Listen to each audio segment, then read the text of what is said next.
Yes, आइए बैठिए।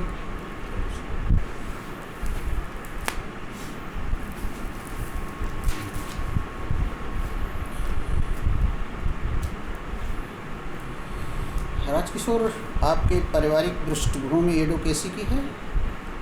जी। कोई है परिवार में एडवोकेट और पहले? जी। कौन है? मेरे चाचा हैं। पहले थे वो? जी। आपने लॉ कब किया? मैंने लॉ सर 2009 में पास किया, law and law college greater Noida से। अच्छा, ग्रेटर नोएडा से। वहाँ से पढ़ने क्या मतलब रहा? झारखंड में नहीं था कोई कॉलेज? हजारीबाग बढ़िया कॉलेज। सर एक्चुअली मैंने दिल्ली यूनिवर्सिटी का एंट्रेंस दिया था। अच्छा। लेकिन रैंक कम आने के कारण मेरी माँ की इच्छा थी कि आपको दिल्ली में ही पढ़ना है, तो मैंने वहाँ पे एडमिशन करवा ली। अच्छा अच्छा। LLB आपने वहाँ से कर लिया। BA किससे? हजारीबाग से? जी। BA हजारीबाग। हजारीबाग में है कोई लॉ कॉलेज? लॉ कॉलेज है सर।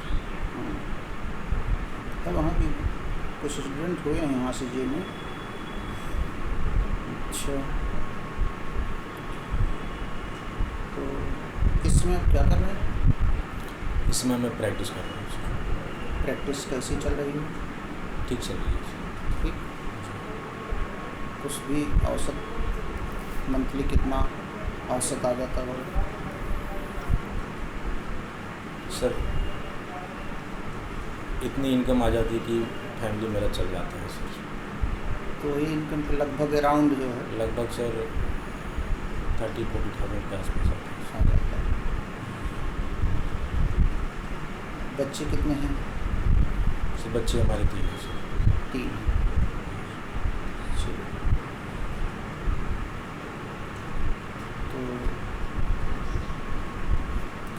वकालत से सरकारी वकील की तरफ आप बढ़ रहे हैं। जी। थोड़ी सी चेहरा भी कर लीजिए। वकालत से सरकारी वकील की तरफ आप बढ़ रहे हैं। जी। कितना पे स्केल है APO की?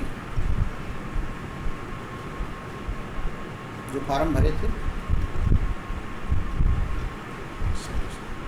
याद नहीं? 56 की है? 56 वाली? जी।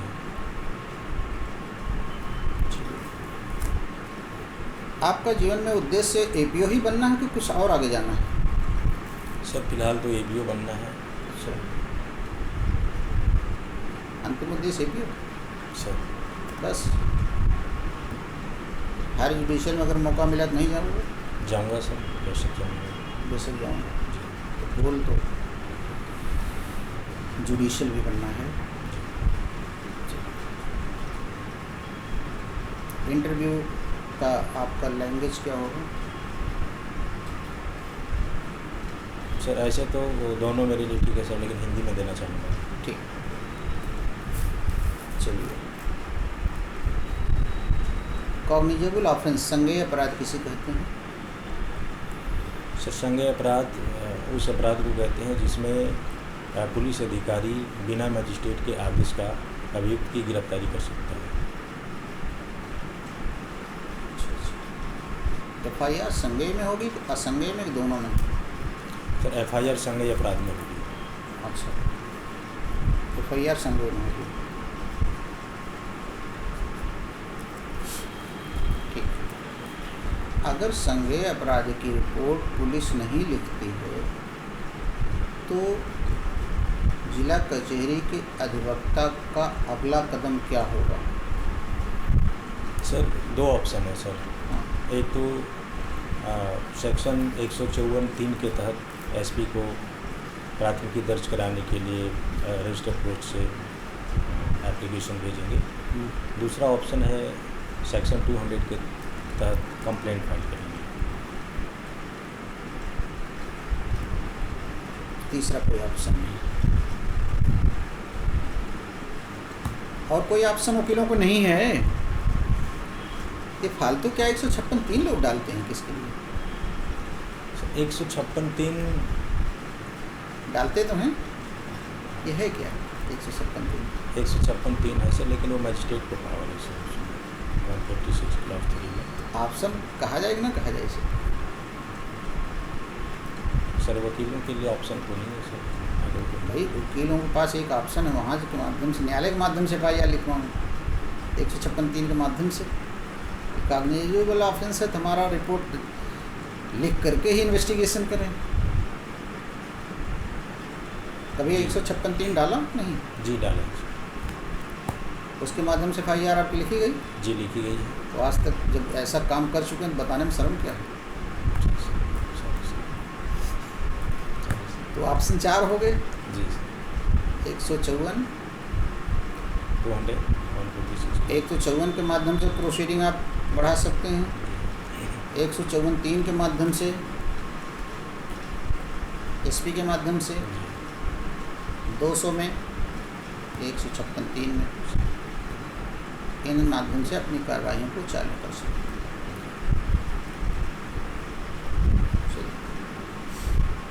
कंप्लेंट किसे कहते हैं? सर कंप्लेंट अपराध की लिखित आवेदन होती है जो मजिस्ट्रेट के पास दाखिल किया जाता है।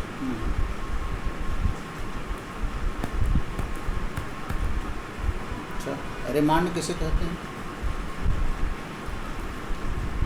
रिमांड सर जिसमें मजिस्ट्रेट को शक्ति होती है कि वो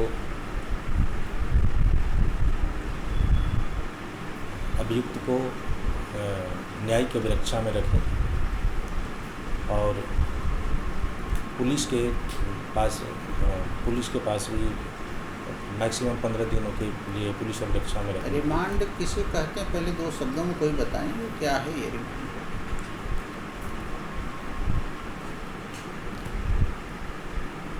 इन्वेस्टिगेशन के लिए पुलिस अभिरक्षा में रख करके उनसे पूछताछ करने की जो अवधि है रिमांड। प्रेस्क्राइब्ड पीरियड कोई है इन्वेस्टिगेशन की? मैक्सिमम पीरियड कोई दी गई है, उसके अंदर ही होना चाहिए?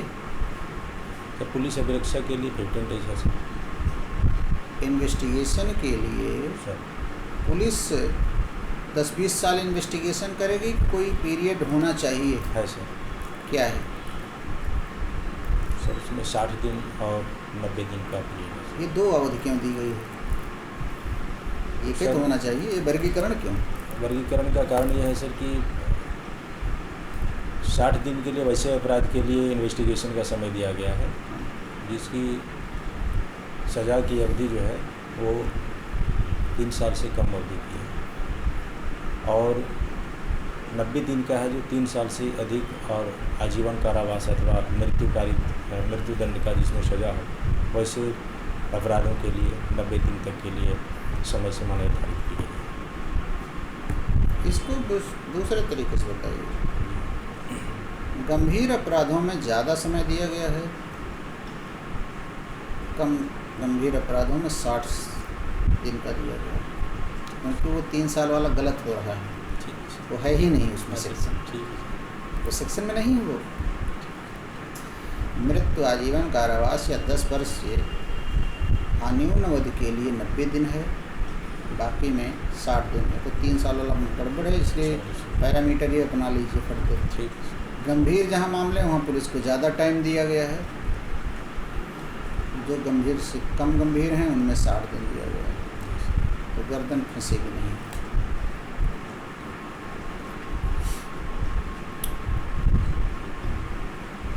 एक चोर को गोली मारने का आदेश दिया जाता है, जबकि गिरफ्तार नहीं कर पा रहे हैं पुलिस वाले, सब मोटे मोटे तोंद वाले हैं, नहीं पकड़ पा रहे हैं, तो गोली मार दो इसे, गोली मार दिया जाता है।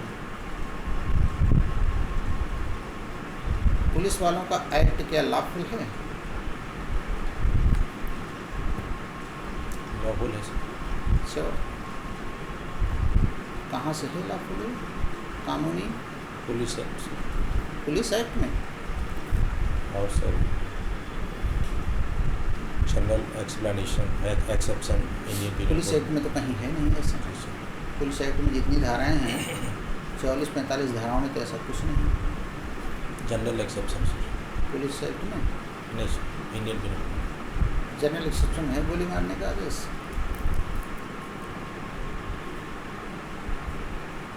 पुलिस कब गोली अपराधी को मार सकती है, इसका प्रावधान CRPC में कहाँ है? सॉरी, ठीक है। FIR क्या है? FIR कोई कॉग्निजेबल ऑफेंस से घटित घटना के लिए थाने को जितना जल्द हो सके सूचना देने अच्छा, जो है वो FIR। क्लोजर रिपोर्ट किसे कहते हैं? Closure report sir after investigation अनुसंधानकर्ता को जब अपर्याप्त साक्ष्य मिलती है तो वो रिपोर्ट कोर्ट को सबमिट करते इसे क्लोजर रिपोर्ट कहते हैं। ये कौन सा शामिल करता है? ये कौन शामिल करता है ये सब रिपोर्ट? अनुसंधानकर्ता कहते हैं। कौन अनुसंधान करता? पुलिस। पुलिस। CRPC में क्लोजर रिपोर्ट शब्द का यूज किया गया है? फाइनल रिपोर्ट हाँ, फाइनल रिपोर्ट। तो फिर क्लोजर कैसे ये हुआ? कभी कचहरी ग्रेडिंग में सुने हो क्लोजर रिपोर्ट? किसी भी दस्तावेज में कभी पढ़े? ये जब CBI लगाती तब क्लोजर कहा जाता है, और जब पुलिस लगाती तो उसको फाइनल रिपोर्ट। CBI के लिए क्लोजर रिपोर्ट नाम दिया गया है, CBI इन्वेस्टिगेशन का। हुआ इस काम नहीं बनेगा। CRPC में रिकॉलिंग ऑफ द विटनेस का कोई कंडीशंस बताइए, जो आपने रिकॉल करवाया हो कभी किसी विटनेस को। इस सेक्शन 311 में दिया गया है। कब हो सकता है? आप कोई कंडीशंस बताइए जो पूरे 10-12 साल की वकालत में कभी करवाया हो।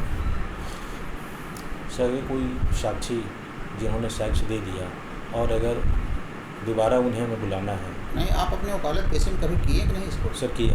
तो वही बताओ, किए। वही बताओ जरा, कंडीशंस क्या थी वो? कंडीशन ये थी सर कि उनकी जब गवाही हो रही थी तो गवाही के समय में एक मुख्य प्रश्न था जिसे नहीं पूछा जा सका और उसकी निहायत ज़रूरी थी प्रोसिक्यूशन की तरफ एक्यूट को डिफेंस करने के लिए। तो वैसी स्थिति में कोर्ट से परमिशन लेकर के 311 का पिटीशन डाल करके और उस विटनेस को रिकॉल किया गया सर, और उसी से क्रॉस किया। अच्छा, लूट को बता सकते हो? लूट क्या है? सर लूट किसी व्यक्ति के पोजीशन से कोई संपत्ति को डरा कर, धमका कर या भय दिखाकर लेना लूट है सर। लूट कहलाता है। ये चोरी से होता है कि उद्यापन से, दोनों से? लूट सर चोरी और उद्यापन दोनों से होता है। दोनों से होता है। डकैती किसे कहेंगे? सर डकैती के लिए जिसमें पहले से प्लान तैयार किए होते हैं, जिसकी संख्या कम से कम 5 व्यक्ति हो, और ऐसी स्थिति में लूट भी डकैती की श्रेणी में आ जाएगा सर। 5 लोग मिलकर जब लूट करते हैं तो डकैती है। दोनों में अंतर क्या पाए? दोनों में अंतर यह है सर कि डकैती में अभियुक्तों की संख्या और प्लान की महत्ता होती है, और लूट में सर 5 व्यक्ति की आवश्यकता नहीं होती है। और कोई अंतर है? दूसरा कोई अंतर? एक अंतर तो होगा सर याद नहीं आ रहा सर। तैयारी कौन दंडनीय है? किसकी सर किसकी तैयारी दंडनीय? डकैती की कि लूट की? दोनों की सर। दोनों की तैयारी दंडनीय है। नहीं, तैयारी डकैती की दंडनीय है। लूट की तैयारी लूट की तैयारी दंडनीय है। दंडनीय नहीं।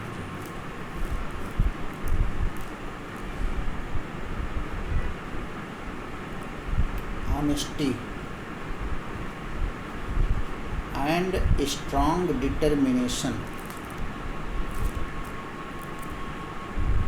तो स्ट्रॉन्ग डिटर्मिनेशन तो चेक हो गया अभी तुरंत, या जेल में जाना चाहते हो, पूछना पड़ा मुझे,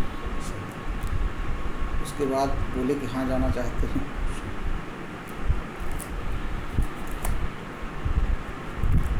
एक एपीओ के प्रमुख गुण क्या होने चाहिए?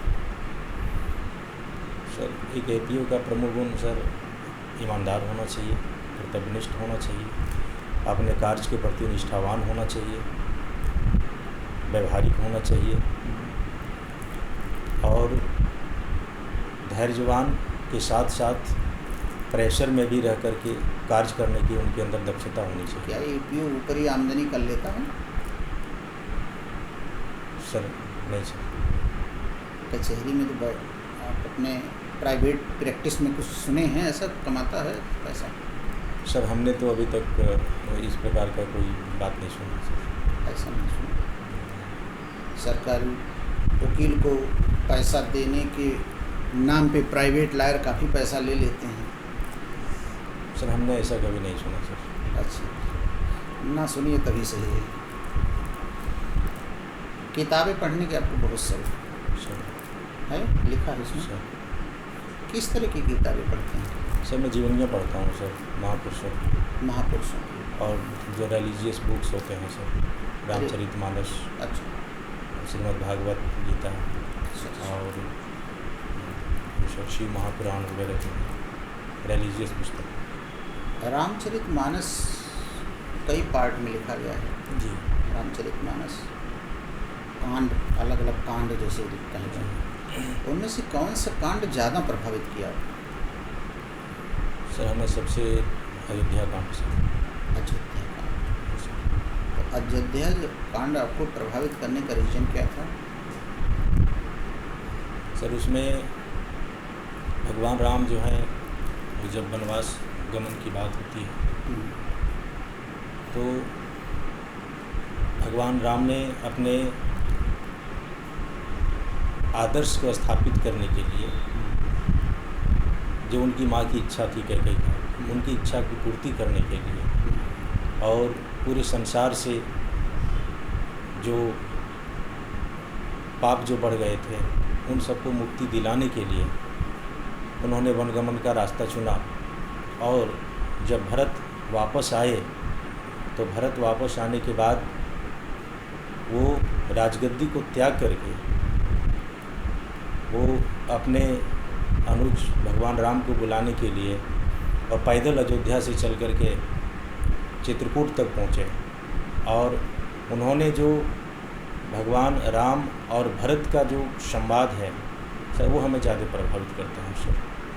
अच्छा, एक विद्यार्थी अगर आपसे सलाह मांगे सर कि रामचरितमानस में हमें कौन सा कांड पढ़ना चाहिए जो हमारे भले के लिए हो, हमें ज़्यादा उपयोगी लगे, तो आप कौन सी सलाह देंगे कांड की? सर मैं अयोध्या कांड ही उनको रेफर करूँगा। क्या फ़ायदा उसको होगा अयोध्या कांड से? विद्यार्थी है वो, कंपटीटर है, अयोध्या कांड से कोई फ़ायदा उसको मिलेगा? जरूर मिलेगा सर। उसकी तैयारी करना, जीवन में कहीं न कहीं सर अपने उसकी बैटरी चार्ज करना। अयोध्या कांड चार्ज करेगा, क्योंकि वो नर्वस हो जाते हैं बच्चे, पढ़ते पढ़ते नर्वस हो जाते हैं। अयोध्या कांड में रोने गाना तो है सर, उसको कहाँ दिख करे? वो तो छोड़ के कंपटीशन भाग जाएगा दूसरी तरफ। अयोध्या कांड से कंपटीशन छोड़ देगा, अयोध्या कांड से कंपटीशन छोड़ देगा। जी सर। सॉरी सर, अरण्य कांड जो है सर, अरण्य कांड में जो सुंदर कांड पढ़वाइए। सुंदर कांड जी सर, हनुमान जी है ना? Sorry sir.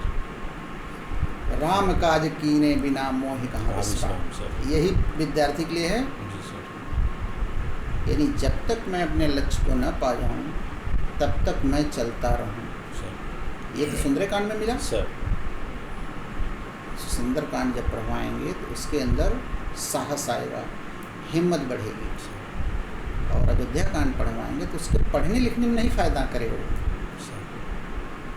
पारिवारिक जीवन जहाँ है वहाँ अयोध्या कांड, पारिवारिक जीवन जीना है तो उसको कहाँ क्या चाहिए। विद्यार्थी जीवन के लिए हमें विकट काल में हम क्या करें, तो अयोध्या हनुमान जी के चरित्र पर जब आएंगे तो आप अपना काम करेंगे। जो हनुमान जी का चरित्र आपने पढ़ा है वही विद्यार्थी वाले में होना चाहिए। विद्यार्थी को भी जो हनुमान जी हैं वही करना है। हनुमान जी क्या हैं? ब्रह्मचारी हैं, तो विद्यार्थी ब्रह्मचारी। हनुमान जी अपने लक्ष्य के प्रति एकदम दृढ़ हैं, तो विद्यार्थी अपने लक्ष्य पर दृढ़ रहे। सुंदरकांड के हर पॉइंट जो है विद्यार्थी को मोटिवेशन देगा, उसमें मुख्य पात्र हनुमान जी।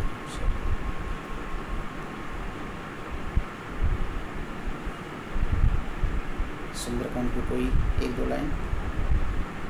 निर्मल मन जन सो मोहि पावा, मोहि कपट छल छिद्र न भावा। सुने हैं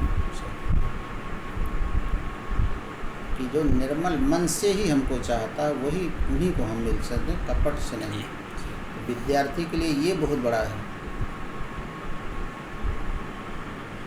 कि अपने सारे लक्ष्य को निर्मल मन से एकदम, उसके साथ कहीं कपट नहीं होना चाहिए, नहीं तो कपट ये पटक कर देगा। निर्मल मन जन सो मोहि पावा, मोहि कपट छल छिद्र न भावा। विभीषण जब आ रहे थे ना तब राम बोले थे कि सारे के सारे बंदर कह रहे थे कि ये तो रावण का भाई, ये आपको मार ना दे, कुछ ना कर दे। तो उन्होंने यही चौपाई बोली थी, निर्मल मन जन सो मोहि पावा। मेरे पास आएगा ही वो जो निर्मल मन से रहेगा, अर्थात अंदर से छल कपट नहीं रहेगा।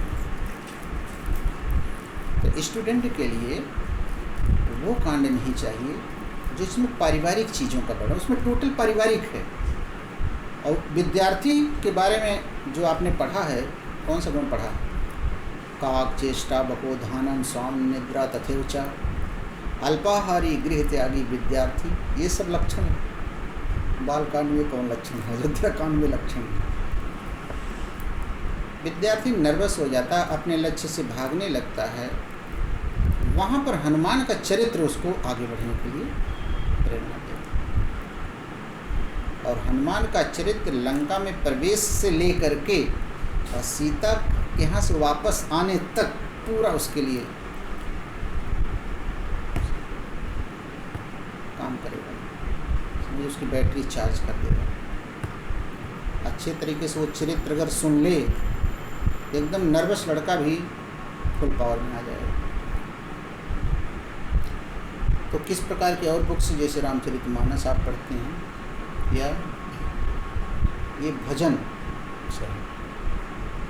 कोई भजन बताइए। भजन सर में वैष्णव जन तो तेने रे कहिए जे पीर पर आई जाने रहे, मैं उसी को सुनता हूँ। अच्छा, ये इसका प्रयोग गांधी जी किए थे? गांधी जी, महात्मा गांधी। अच्छा, वैष्णव किसको कहते हैं? वैष्णव पंथ है ना ये? जी सर। ये किसी कहते हैं? सर वैष्णव पंथ भगवान विष्णु के जो अनुयायी हैं सर, सर वैष्णव पंथ। तो चलिए बताइए कौन सा टीका है? इधर वाला लगाते हैं ऊपर से नीचे वाला? सर रामानंदी टीका लगाते हैं। तो भी पूछ रहे वैष्णव वालों का टीका कौन है? ये इस सर जो लंबे होते हैं, ये ऊपर वाला है? जी जी जी। और श्री तिलक लिखा है उसमें। स्पिरिचुअल पे आपको टेस्ट ठीक ठाक। तो रीडिंग बुक्स, स्पिरिचुअल किताबें आप पढ़ते हैं, भजन सुनते हैं, योगा। अच्छा, प्रभु राम योगा भी करते थे 12-13 साल जब थे वन में? जी सर। कहीं मिला है कुछ ऐसा? सर प्राचीन काल में जब बच्चे विद्यार्जन के लिए जाते थे सर, तो योग भी उनकी शिक्षा, दर्शन, न्याय, शास्त्र जो भी है उनके साथ योग भी था सर। नहीं, रामचरितमानस अगर कहीं मिला है कुछ। अपने शरीर स्वस्थ रखने के लिए प्रभु राम क्या करते थे? सर ये मैंने देखा। पर चित्रकूट जाइए तो हाँ आपको मिलेगा। 5 किलोमीटर का एक कामदगिरी पर्वत है जो 5 किलोमीटर चारों तरफ उसका बना हुआ है, तो उस पर 12 साल तक घूमते रहते थे, परिक्रमा करते थे। वही परिक्रमा सब लोग जाकर वहाँ करते हैं, परिक्रमा करते हैं। हाँ, तो वो स्वास्थ्य के लिए जो हम लोग मॉर्निंग वॉक आज करते हैं, वो मॉर्निंग वॉक वो जितने हज़ार साल पहले का हो वो करते थे। और बाकी सब लोग नई नई तरीके, कोई सो के करता जैसी जिसकी श्रद्धा, कोई बैठ के, कोई लेट के। अपने योगा के लिए वही उनका योगा था वो। बाकी जो अपना कुछ इस तरीके से योगा आदमी करता जो किताबों में नहीं लिखा जा सकता, पता नहीं पाएंगे बाकी चीज़ों को।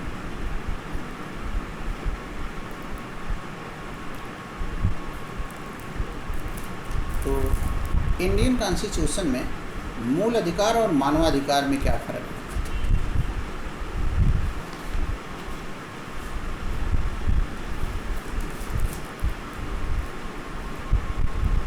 सर, मूल अधिकार भारतीय संविधान में जो नागरिकों को प्रदान की गई है सर, आर्टिकल 12 से लेकर के 35 तक, 35 तक। तो सर ये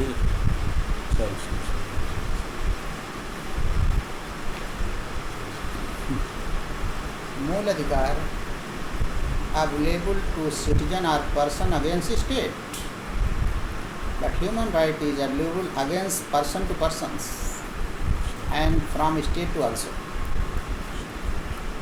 मूल अधिकार राज्य के विरुद्ध हर व्यक्ति नागरिक को प्राप्त है, और मानवाधिकार एक व्यक्ति को दूसरे व्यक्ति के विरुद्ध और राज्य के विरुद्ध दोनों प्राप्त है ना? है कि नहीं? ऐसे ही ठीक है। किडनैपिंग किसे कहते हैं? किडनैपिंग सर किसी गार्जियन के संरक्षण से किसी अवयस्क को लोभ और लालच दिखाकर या उसे लेकर उनके पोजीशन से लेकर ले जाना एक किडनैपिंग हो सकती है।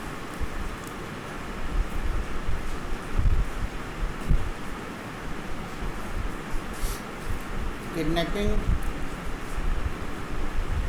2 प्रकार का होता है। कौन कौन सा? किडनैपिंग 2 प्रकार का से होता है, जिसमें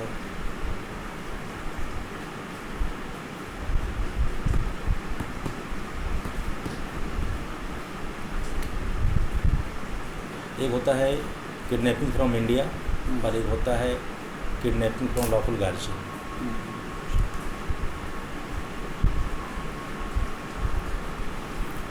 धर्मनिरपेक्षता भारतीय संविधान में कहाँ स्थान दिया गया है?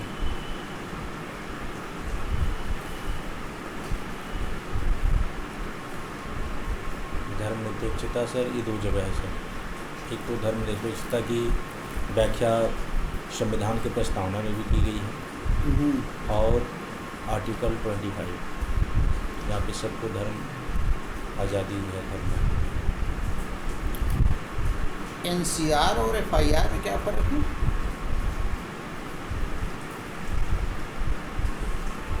सर FIR है सर वो कॉग्निजेबल ऑफेंस से रिलेटेड है, और NCR है वो नॉन कॉग्निजेबल रिपोर्ट है सर। वो सेक्शन 155 के अंतर्गत आता है सर NCR, और FIR जो है वो सेक्शन 154 के अंतर्गत आता है। अच्छा, किसी NCR मामले को क्या आप FIR की तरह ट्रीट करवा सकते हैं क्लाइंट का और अरेस्ट करवा सकते हैं? सर NCR को कुछ इस तरीके से आप बना दीजिए को FIR की तरह ट्रीट होने लगे, ऐसे समझ लीजिए। एक महिला जो है उसके पति ने दूसरी शादी कर ली है, तो ये NCR है, नॉन कॉग्निजेबल है, एक तरीके से नॉन कॉग्निजेबल है। इसी महिला आती है आपके पास, साहब क्या करें हम, ये तो पकड़े ही नहीं जाएंगे, कुछ काम ऐसा कर देते हैं कि पुलिस इनको अरेस्ट कर लेती। तो क्या NCR को आप यानी कॉग्निजेबल में बनवा सकते हैं? नहीं बदलवा सकते हैं कुछ? सर बदला जा सकता है। हाँ, वही प्रावधान बता दीजिए तो समझिए आपका सिलेक्शन फाइनल कर देना। अगर उस महिला को उसके पति ये NCR जमा करने के बाद दोबारा अगर डराए धमकाए, मारपीट करे, हत्या करने की धमकी दे, तो फिर उसको नॉन कॉग्निजेबल को कॉग्निजेबल में बदला जा सकता है और उन्हें अरेस्ट करवाया जा सकता है। दूसरा ऑप्शन ये है सर कि NCR दाखिल होने के बाद मजिस्ट्रेट के पास अगर हम पहले से प्रोटेस्ट पिटीशन डाल रखे होते हैं और उस पर हम गवाही 494 वाली महिला कंप्लेंट लिखाई, 494 इस 494 वाली जब रिपोर्ट लिखाई गई, महिला लिखा सकती। इसी के साथ महिला ने एक चीज़ और लिखवाई कि साहब ये दो विवाह किए इसका मुझे बहुत अफसोस नहीं है, लेकिन जिस महिला के साथ किए हैं दोनों मिल करके ये मोबाइल पर मुझे मारने की धमकी देते हैं। 503 मोबाइल की धमकी देती है। हाँ, मोबाइल से 506 लग। हाँ 506 हो गया, तो 506 नॉन कॉग्निजेबल कॉग्निजेबल हो गया। कॉग्निजेबल यही तो बताया। अब 155 4 लग जाएगा, एक कॉग्निजेबल एक नॉन कॉग्निजेबल। अब कॉग्निजेबल की तरह उसकी इच्छा पूरी हो जाएगी, अब इसका ट्रीटमेंट हो जाएगा कॉग्निजेबल की तरह, अरेस्ट हो जाएंगे खबर। ये करवा सकते थे तो बताया था मैंने। NCR जमा करने के बाद अगर हमने ये जो महिला है अगर वो यही बात अगर कहती है कि हमें भाई फिर से मारपीट धमकी चमकी जान मारने की धमकी वगैरह दे रहा है, तो फिर सर उसको NCR को फिर जब वो पहली बार कंप्लेंट लिखाई उसी समय, अभी लिखाई नहीं है, अभी वो सलाहें मांग रही है। हाँ, तो वो साहब हम अगर बहुत करेंगे तो विवाह में ये अरेस्ट होंगे नहीं, कुछ करिए, तब उसको सलाह दे रहे हो ऐसा करो। उसी में 506 भी डलवा लो, 506 एक ही कंप्लेंट में दोनों डलवा लो, तो एक कॉग्निजेबल दो होगा तो 155 4 अप्लाई कर जाएगा, फिर वो संज्ञेय की तरह ट्रीट हो जाएगा, अरेस्ट हो जाएंगे फर्दर, ये हो जाएगा।